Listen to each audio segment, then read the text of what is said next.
Mi nombre es Angie Milena Torres Forero, estudiante de segundo semestre de Psicología en la Universidad Nacional Abierta de Distancia UNAD, del grupo 527. En esta ocasión voy a presentar una tarea relacionada con los procesos cognitivos. En este caso, había que elegir dos y elegí sensación versus memoria.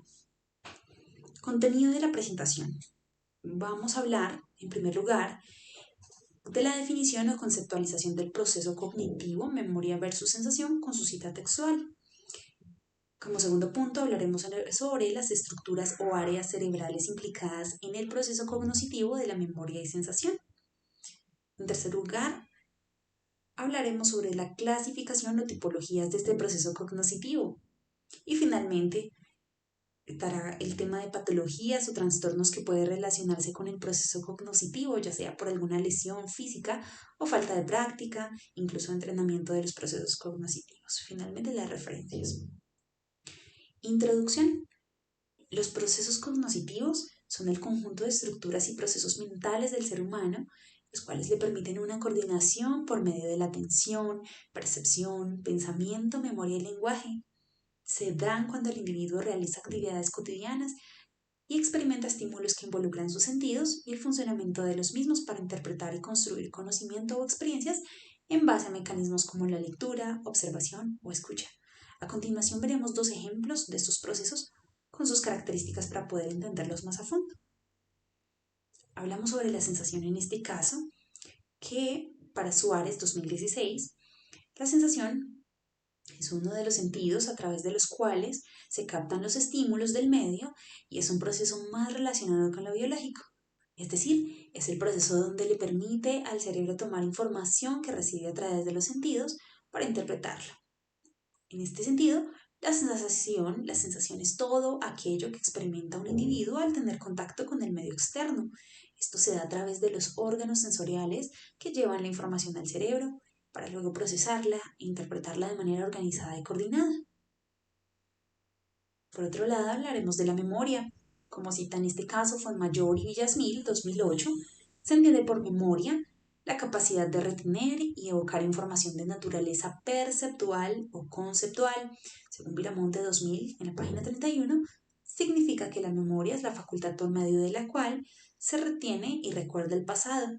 Es decir, es la facultad por la cual se almacena el conocimiento que se obtiene sobre algo y las interpretaciones que se hacen de ello. En este orden de ideas, la memoria es un proceso mental donde el ser humano logra recordar algo o a alguien del pasado, ya que ha logrado almacenar, retener y recuperar información en su cerebro. Todo ello permite que pueda traer al presente sucesos pasados y los logre conectar de manera cronológica y ordenada, además de enlazarla con experiencias vividas anteriormente. Las estructuras o áreas cerebrales implicadas en el proceso cognitivo de la sensación.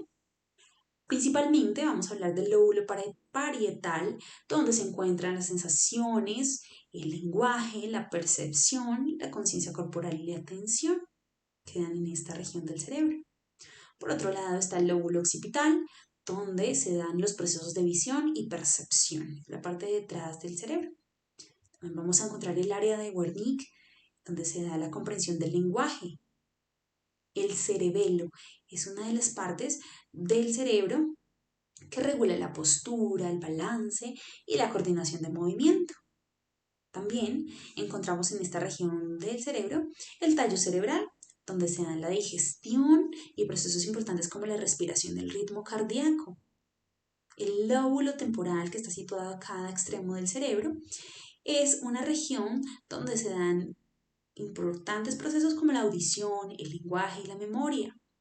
Encontramos también el área de Broca, que controla el habla, que está en la parte posterior del lóbulo frontal.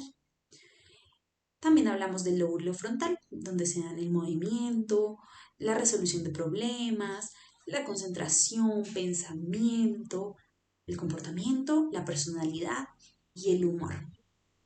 Y las dos áreas que son el área sensorial y el área motora. En el área sensorial encontramos las sensaciones de la piel, como lo son la temperatura, la presión, el dolor, y el área motora que controla los músculos voluntarios. Ahora hablaremos sobre las estructuras o áreas cerebrales implicadas en la memoria. En primer lugar, hablaremos de los ganglios basales, estos que se encuentran rodeando el tálamo.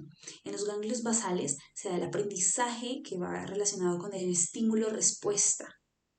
En el lóbulo parietal se da la memoria a corto plazo. En el lóbulo prefrontal está la memoria de trabajo, que es la metamemoria. Esta parte importante del cerebro también, muy conocida como la amígdala, es responsable de la consolidación del material emocional, o sea, en todo el tema de las emociones. El hipocampo, este órgano es encargado, al igual que el tálamo, son los encargados de la codificación y consolidación de la información. Y finalmente el cerebelo, donde se da el aprendizaje por condicionamiento clásico.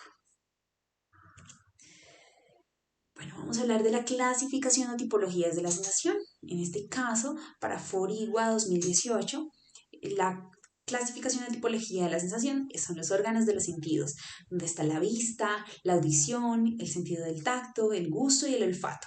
En la vista encontraremos el ojo, que es el órgano especializado para la percepción de imágenes y la luz. En la audición, el oído es un medio de procesamiento sensorial del sonido por el cual llega la información al cerebro para ser codificada. En el sentido del tacto, este sentido es responsable de las experiencias sensoriales medidas a través de la piel. Algunas de estas sensaciones son la temperatura, la presión, la vibración, dolor, texturas, entre otros. En el sentido del gusto, en este sentido se da a partir del contacto de partículas con el paladar, la lengua y las mejillas. Es la forma de sentir los sabores y texturas, por ejemplo, cuando se consumen alimentos. Y finalmente el olfato, que trabaja junto con el gusto, detectando moléculas de olor a través de células receptoras. Ahora vamos a hablar sobre la clasificación o tipologías de la memoria. Según Fuenmayor y Villasmil 2008, se divide en tres importantes tipos la memoria. El primero sería la memoria sensorial, es la cual recibe a través de un órgano receptor, pues en este caso el ojo recibe todo lo del medio externo, que en este caso es la vista, hasta que el cerebro logre procesar la información. Luego sigue la memoria operativa. Según Peralbo, 1998, establece que a su vez la memoria operativa es un proceso cognitivo en el que ciertas unidades o elementos de información se retienen en un almacén de memoria, el cual se caracteriza por su temporalidad, es decir, por cierto tiempo retiene esa información mientras se procesan nuevos datos y se recupera información desde el almacén de memoria de largo plazo. Y finalmente, la memoria a largo plazo, el cual es el enlace y organización de las experiencias adquiridas a lo largo de la vida con la nueva información que permite el almacenamiento infinito de información. Ahora se hablará sobre las patologías o trastornos que pueden llegar a causar, pues, como tal, degeneramiento o trastornos precisamente en estas dos áreas de los sentidos, en la sensación y también en la memoria. Las patologías o trastornos de la sensación. Bueno, primero vamos a hablar sobre la hiperestesia, hiperalgesia, fotofobia o hipersensibilidad a la luz. Este es un trastorno de la sensación. No sé si de pronto han escuchado sobre las personas que tienen el albinismo, que son albinos. Ellos, por ejemplo, tienen esa hipersensibilidad a la luz. También hablaremos sobre la alodinia o dolor neuropático, la cual consiste en un dolor que resulta del cambio funcional o estructural del sistema nervioso o del sistema nervioso central o periférico como consecuencia de una lesión que puede ser demostrable o no. Ahora la rabia o hidrofobia. Esta es una enfermedad o un trastorno que consiste en el horror o la fobia precisamente al agua, que suele ser causados por esta enfermedad de la rabia o esta enfermedad de la rabia, que son precisamente contagiadas las personas por los animales que han tenido este tipo de enfermedad. Hablaremos ahora sobre la migraña, que es una de las más conocidas, se caracteriza por dolores fuertes de cabeza, jaquecas y pues también se da la sensibilidad a la luz, a los sonidos. El síndrome de Leigh NIHAN. Es una enfermedad, es un trastorno que se transmite de padres a hijos, es decir, hereditario, y afecta la forma como el cuerpo produce los purines, que son una parte del tejido humano y ayudan a conformar la constitución genética del cuerpo. También se da la ambliopía o el ojo perezoso, el cual es la reducción de la visión en un ojo causada por un desarrollo visual anormal en los primeros años de vida. El ojo más débil o perezoso se mueve a menudo hacia adentro o afuera o tiene una desviación, la cual puede ser corregida por parches, por colirios o también finalmente por una operación. Hablaremos ahora de las patologías o trastornos de la memoria. Primero, hay una que consiste en el síndrome de monosabio o más conocido como el síndrome de Savant. Es un trastorno psíquico raro donde la persona posee un déficit intelectual grave. En este síndrome la persona tiene serias dificultades para comunicarse, comprender lo que se le habla y también dificultad para establecer relaciones interpersonales. A su vez desarrollan capacidades extraordinarias y estas se muestran desde que son muy pequeños.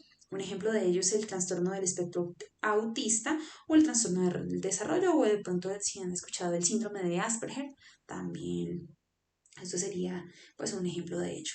Hablaremos sobre la hipermnesia, la cual consiste en un síndrome por el que algunas personas pueden recordar cada detalle de su vida, lo recuerdan todo con gran detalle. Ahora, por el contrario, la amnesia, que supone la pérdida de la memoria y puede ser causada por lesiones en el área cerebral causadas por enfermedades, traumatismos o el abuso de determinadas drogas o por motivos funcionales, es decir, por factores psicológicos como un mecanismo de defensa. También está la disnesia, la cual es un trastorno cualitativo de la memoria que se caracteriza por la dificultad específica para fijar, asociar o evocar información con olvido de nombres, fechas, rostros, etc. También está la hipomnesia, la cual es una memoria deficiente o relacionada con la demencia senil. Encontraremos también la parapnesia, que es la perturbación de la memoria, especialmente que hace que no pueda recordar la persona el sentido de las palabras. Está la experiencia mnémica o alucinatoria, que son pues alucinaciones también que puede presentar la persona. Y la ecnesia, que consiste en el trastorno de la memoria, que es una amnesia de los sucesos recientes, donde la persona conserva la capacidad de evocar únicamente o principalmente recursos o recuerdos procedentes de épocas biográficas remotas. Aparece generalmente en cuadros de involución senil. Y finalmente una de las enfermedades más conocidas, que es el Alzheimer, que es la forma más común de demencia entre las personas mayores. Es un trastorno cerebral que afecta de manera grave la capacidad de una persona de llevar a cabo sus actividades diarias. En este caso, aquí las conexiones de las células cerebrales y las propias células se degeneran y mueren, lo que finalmente termina con la memoria y otras funciones mentales importantes. Aquí están las referencias, que es toda la fuente cibergráfica. Y finalmente, pues les agradezco por su atención.